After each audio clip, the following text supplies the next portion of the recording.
কালকে তোমাদের সঙ্গে মামার বাড়ির শীতলা পুজোর ব্লগ শেয়ার করেছিলাম। আজকে শেয়ার করব শীতলা পুজো পরদিনে কীর্তনের ব্লগ।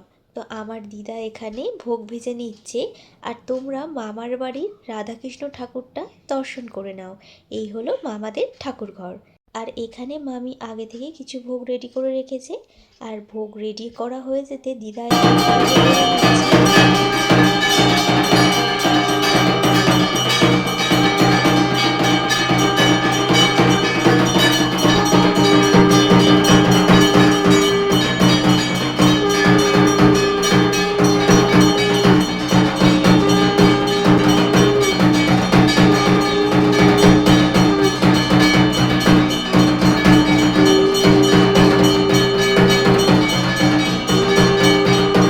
বাড়ির পুজো হয়ে যাওয়ার পর আমরা চলে গেলাম যেখানে কীর্তন হচ্ছে সেখানে পুজো দিতে।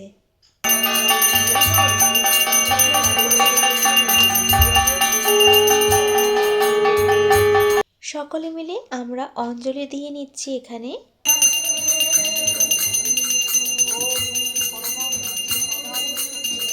তারপর গুরু বাবা এখানে আরতি করে নিচ্ছে।